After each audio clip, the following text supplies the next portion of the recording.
Hi everyone, I'm Joan Pearl QLS and I will be discussing the first topic of the values education entitled self-awareness.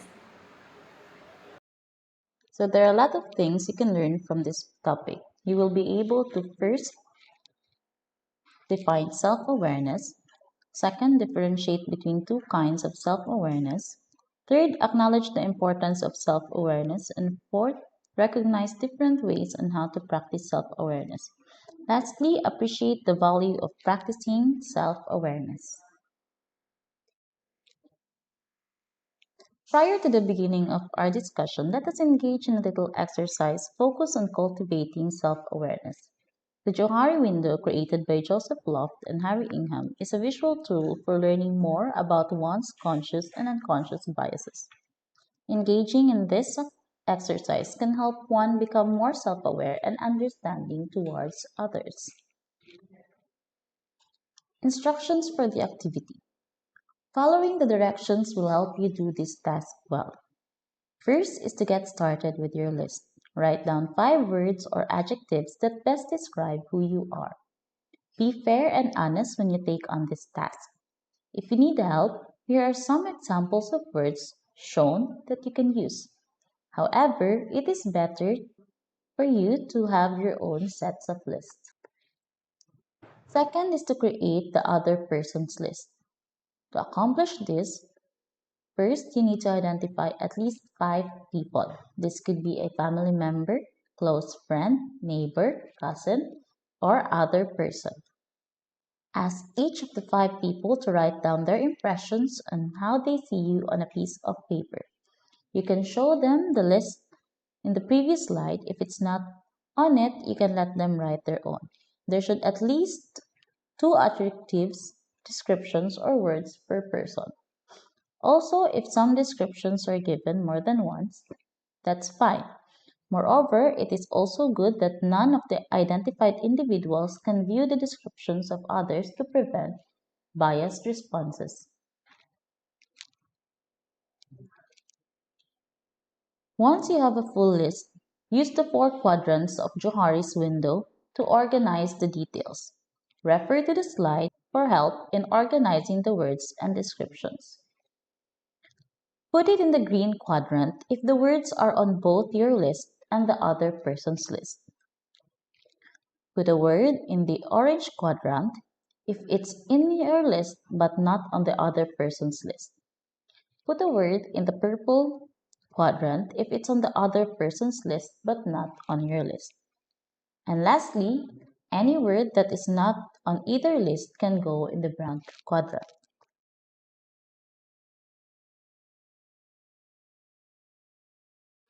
This is how the Johari's window is described.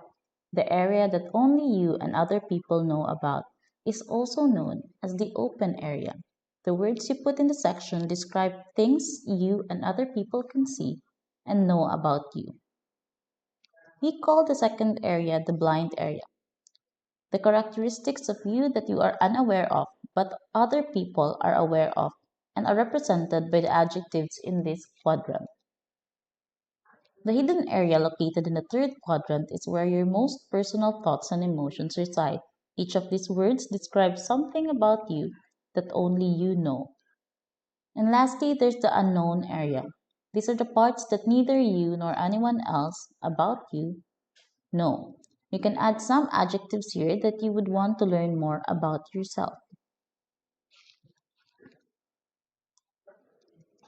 Try to answer these questions after you've done the Johari window. Put this video on hold while you try to answer the following questions. Number 1. Was the activity easy or difficult? What made it easy or difficult? Second, how did you feel about the descriptions of others about you? Third, what can you say about the descriptions in each quadrant? And fourth, did the activity help you deepen your self-awareness and how? So I hope you've answered the questions. Now to assist you in answering the questions and also in processing and analyzing, for the first question, was the activity easy or difficult? And what made it easy or difficult? So, one of the easiest parts of the Johari's window task was making your own list of things about yourself. We usually already know a lot about who we are, and for some, the hardest part is finding people to do the task with them and give them feedback.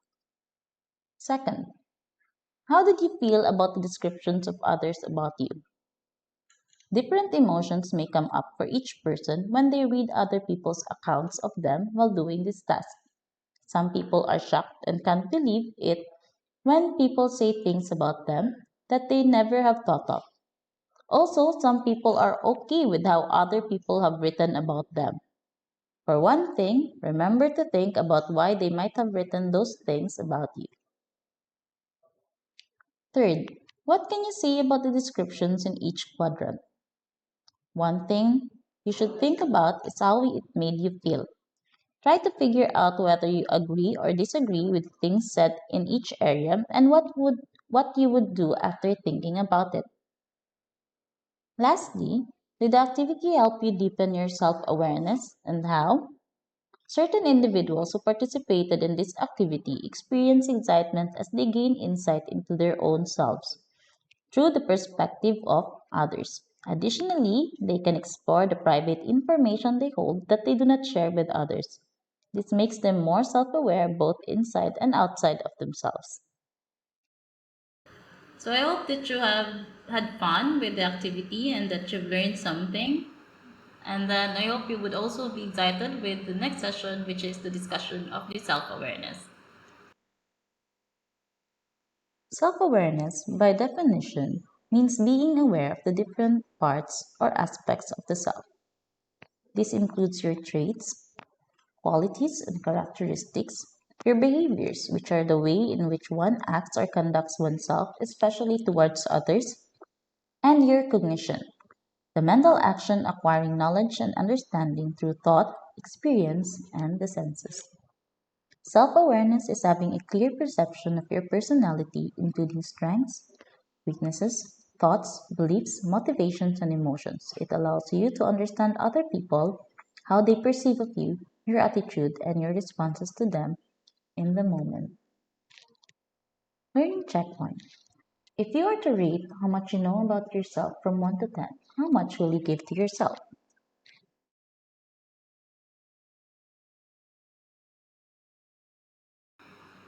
So we're back again with our self awareness discussion. And now, in our next slide or in our next discussion, we will be understanding the definition of self awareness and the different categories of self awareness. Self awareness has two categories, which are internal and external self awareness. Internal self awareness refers to the extent to which we have a clear understanding of our own values, passions, or goals, sense of belongingness or compatibility with our surroundings, our reactions, including our thoughts, emotions, behaviors, strengths, and weaknesses, and the effect of influence we have on others. Internal self awareness is a moment of realization that only involves within yourself. On the other hand, external self awareness is how other people see you. It happens when you are aware of how you appear to other people and norms or standards. People often try to act in ways that are socially normal and desired when they know they are being watched and evaluated. Your public self awareness might happen at school or in public places, especially if you are reporting or making a big talk. That feeling might also happen when you're sharing a story to a group of friends. Self awareness, then, is an important skill that will benefit an individual. Being self aware helps in improvement for the establishment of your identity and individuality. It also helps in creating your own set of goals and in creating harmonious relationships with people. When we are self aware, we can recognize our individual strengths and weaknesses, which is essential in order to have a better understanding of ourselves and how we function as a person. Now let's move on to the last topic of self awareness, which is the ways to enhance self awareness. Understanding the importance of self awareness. We then need to know the different ways to enhance and practice self awareness. There are various ways in enhancing our self awareness. This can be accomplished through recognizing our strengths and weaknesses, listening to our inner voice, and by obtaining feedback from people. First, let's start with recognizing your strengths and weaknesses. You can recognize your strengths and weaknesses by observing. We are all more alike than we are different. By observing other people, you can often learn a great deal about your behavior. You can also keep a journal to ourselves or to yourself. By journaling, you can capture your inner thoughts and feelings in a journal to help you objectify them. Third, you can also recognize your strengths and weaknesses by trying new experiences. When you try new experiences, reflect your reaction and feeling towards the experience. Ask yourself if the experience is enjoyable and is it something you can tolerate or persist. Moreover, it takes a certain level of practice to master certain skills. So if you find a new thing difficult to learn, just trust the process. You can also take psychological tests or psychological assessments such as Enneagram and Myers-Briggs, which provide insights into the dominant patterns of behavior for individuals' personality type. However, consider the standardized psychological tests to ensure validity of the result. Moreover, there are also various psychological tests, such as the mental ability test, which measures the overall intellectual potential and helps build a profile of individual strengths and weaknesses. We also have the interest test, which measures and evaluates the level of an individual's interest in or preference for a variety of activities.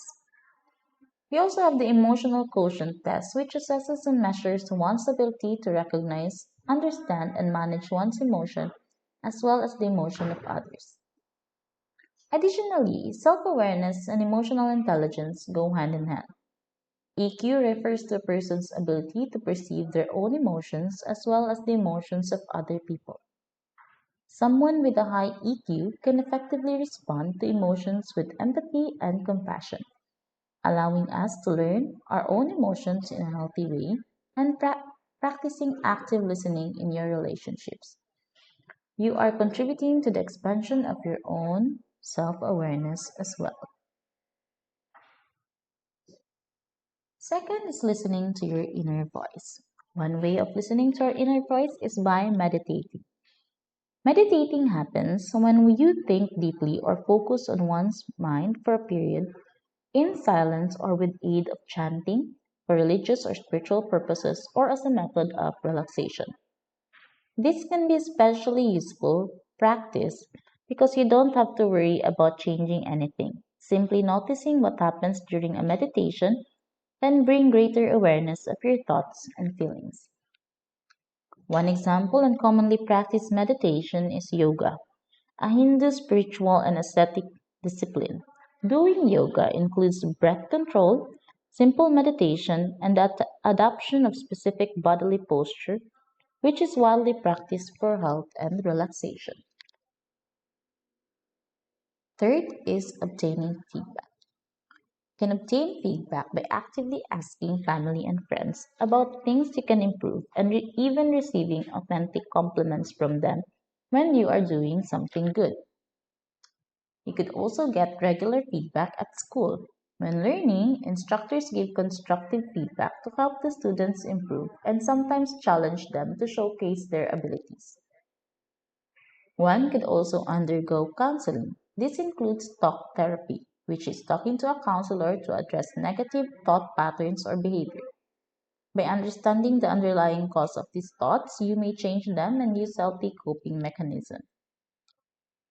When obtaining feedback, consider the story of Green Tail.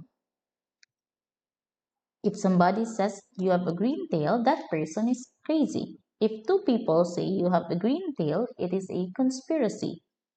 If seven people say you have a green tail, you turn around and look. It does not mean they are correct. It's just that they must have a reason in thinking the way they do, and you need to explore that reason. With this, We must remember that feedback must be constructive in any value. The main purpose of feedback is to help someone and not hurt or harm the person.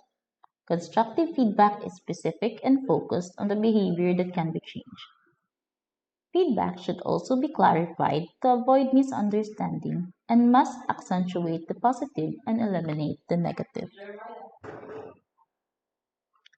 For the takeaway, being self aware is not about identifying all your faults, but about understanding your motivators, your impact, and what you do well and where you struggle. When you can understand and accept yourself, it will be easier for you to adjust to different situations, overcome your weaknesses, and use your strengths to cope with your daily struggles in life. Therefore, self awareness is a dynamic process. I will leave you in this quote. Being self aware is not the absence of mistakes, but the ability to learn and correct them. Now that you have learned the definition of self awareness, the two types or categories of self awareness, the importance of self awareness, and even the ways to enhance self awareness, I hope that you have understood this lesson and apply it in your day to day life to improve your own self and even to prepare you in college. Thank you very much for listening.